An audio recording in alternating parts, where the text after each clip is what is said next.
Well, today I wanted to show you guys a control I bought for the whale tail Boston Wader 17 Montauk project. It's for the Mercury Sea Pro 115 2020 engine. We were able to get an OfferUp for a very good deal.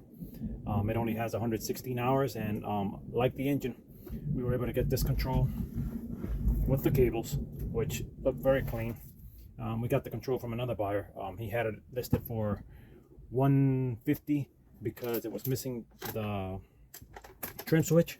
I went ahead and offered him $100 a couple of days later, and he agreed. So I was very happy with the purchase. I think the control retails for close to $300 without the cables, and probably about another $100 for the cables. So it looked really clean outside. When I brought it home, I noticed that there was a lot of rattling inside. A lot of parts are loose, and I couldn't really shift very well. So I knew either some of the loose parts were getting in the way, or there was something not put together back correctly when it was taken apart. So I'm going to make this video of taking it apart, showing where everything goes, and therefore take advantage and look inside, re-lube the control inside, and see how clean it is. We're going to start taking it apart and taking you guys along to see exactly how it's done. You're going to need a Phillips screwdriver, an adjustable wrench or a wrench set, and a flat screwdriver in case you have to pry any parts out or stuff. For the video purposes, I'm going to use an electric screwdriver. I think I could get that unit taken apart a lot faster. And sorry for the background noise. It's Florida and we have a typical afternoon thunderstorm. Good to be inside. Here it is. Cowling of the control looks really clean, really nice. Set that aside. It has this little screw that grabs the plastic bottom plate of the cover. I'll set that aside. Now we're going to remove these mounts. It's 2 screws.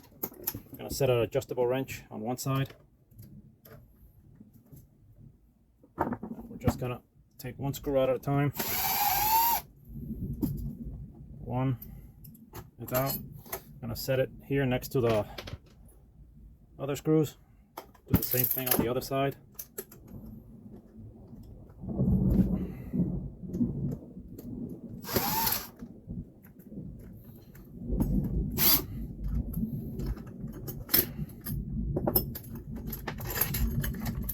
We got the 2 side mounts out. Set the screw and nut on with the other ones. Put them to the side as well. Now, as you can see, a lot of loose parts in there, and that's probably one of the reasons it's stuck. I don't want to force it. See, it's not shifting right. It's kind of loose. I don't want to force it. I don't want to break anything before taking it apart. So let's continue taking it apart. Now we're going to remove these 5 screws, and that should get us to the inside.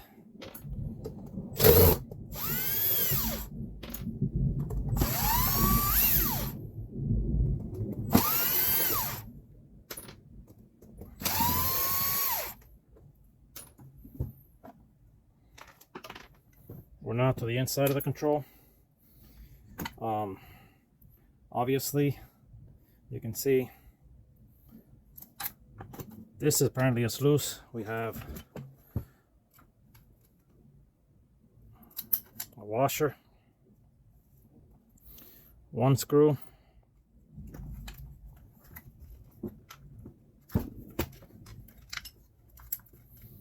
little plastic cable support, I'm guessing.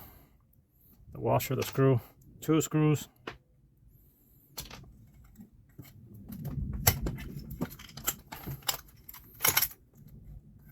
I see a 3rd screw here, a 4th screw. Got my finger stuck. And I see, you can see there's some parts loose back there, like some little metal bars and a round thing. I'm guessing it's the shift lock, because this thing is just moving from side to side and not locking. We're gonna remove this screw and this screw, try to lift this up and see what's exactly going on in the back. All right, let's remove those screws again. We got this one out. That's this little jacket, which I guess is what allows this to shift smoothly and move this lever. We'll set it aside. Now we're going to remove this one. We're going to need to grab this nut on the other side.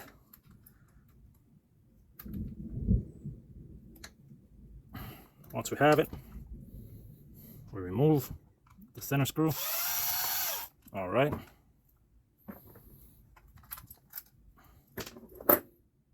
Got that out. We're going to pull the screw out. Got that center screw out. This should lift now. Okay. We got it out. Now we're going to lay this thing on the side. Let's get a rag because it's pretty greasy. Here we have another little cable holder block, I'm guessing. And here we have the neutral safety switch, which definitely goes back in this position here. Make sure you put it back. That is very important. So you can see we have these little metal bars here loose. I have one. Let's get the screwdriver.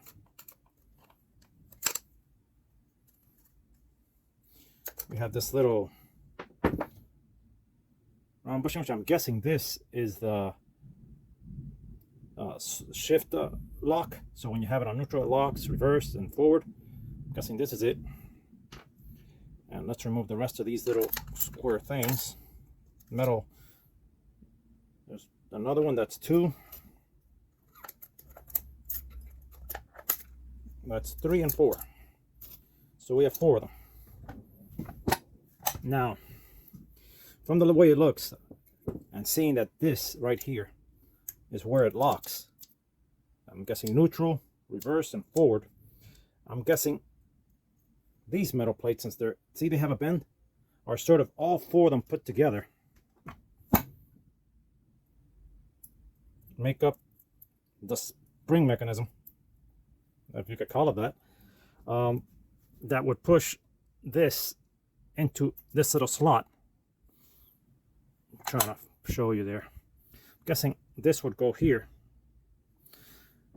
Let me make that more clear. I guess these 4 would go like this here. See them there? They're like a spring. And then here we'd put this guy. As we push them back, well, that didn't work that quickly, but we'll get it right. We went ahead and dropped this, but it's not a big deal. We know how it goes. It's right there like that. We dropped this, which is the shift lever, but I'm guessing, you know, seeing it leaving the screw where the cable goes on, it's helpful because you know which way it goes. And so basically you just slide it right back to where it locks in. There we go. See? And now we're going to push the spring back and set the little, oh well. Let's try that one more time. But what I'm going to do this time is I'm going to get this long needle nose plier in order to grab the shift lock right here. Then I'm going to slide it in there, pushing the springs back. Well, that didn't go well. Let's try it again.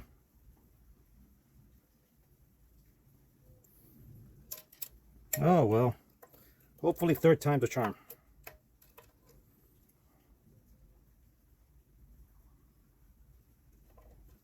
And we got it. 3rd time was a charm. There it is. Now you can see that acts as a spring. We're going to take advantage that we have it apart and put some grease on there. The one I have right now is CRC dielectric grease. I would use axle grease, marine axle grease, but this is the one I have. I ran out of the other one, so might as well put some of this one on there.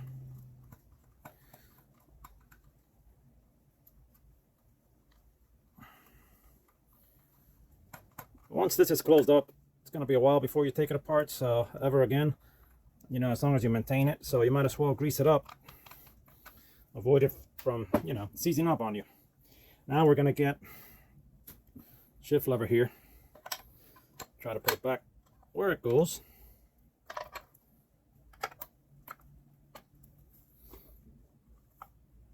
I'm guessing it's there, right? You'll feel it, you'll know it's right. Now we're going to get the upper section and put it where it goes. There we go.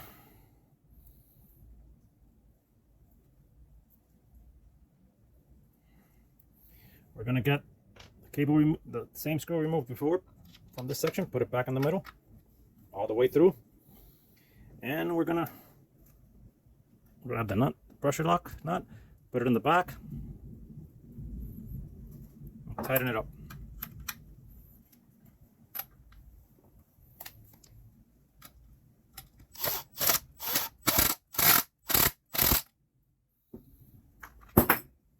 All right, got that part done. So you can hear it. It locks, it's locking. But of course we still have to secure this down. So I'm guessing the 4 screws were from here. Well, that's not gonna work. Let's get it right.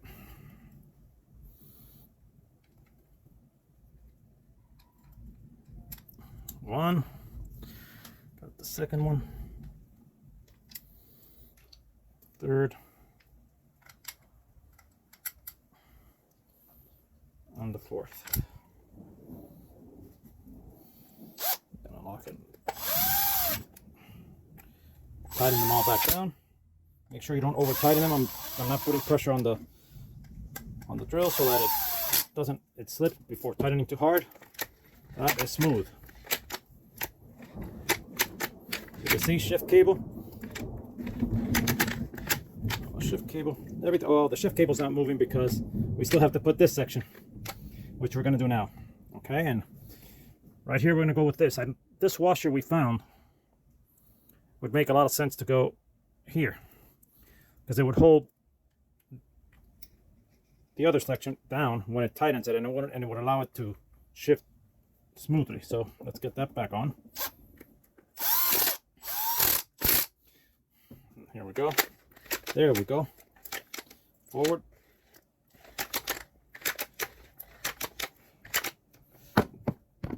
There we go. Oops, sorry, I almost knocked the camera down, but there we go. Starting to look a lot better. Shifting very smoothly. Again, I'm going to get some of the grease. Put more grease inside. I think I ran out of this grease as well, but as long as you get a little in there.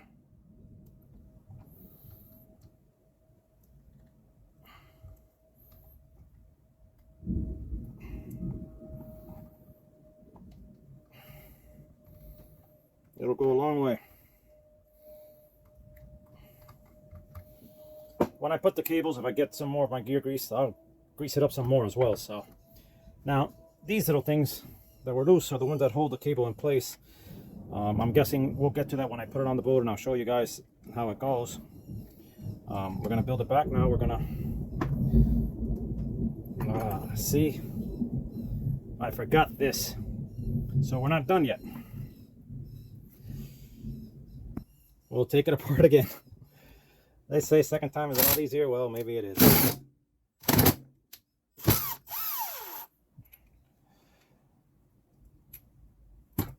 Well, I should have seen that coming.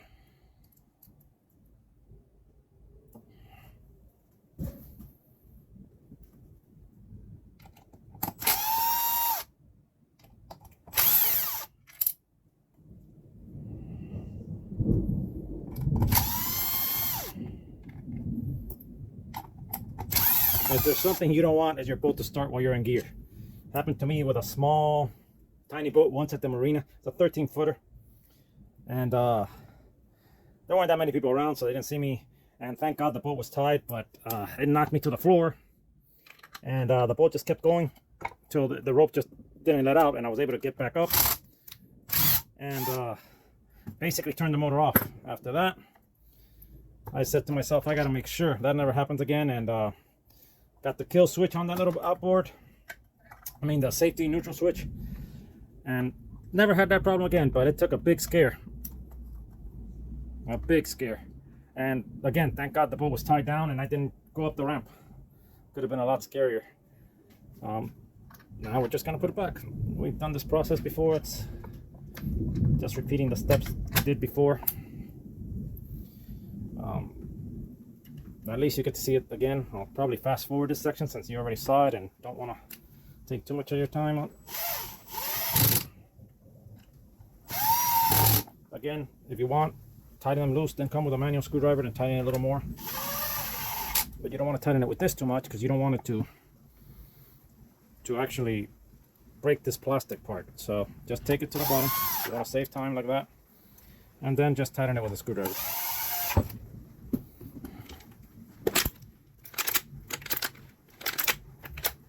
Beautiful. Now let's put the little bolt back. Don't forget that.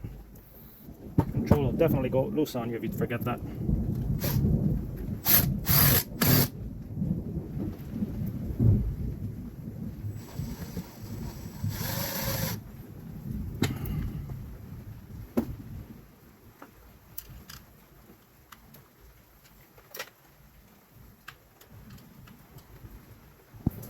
Okay, we got that back.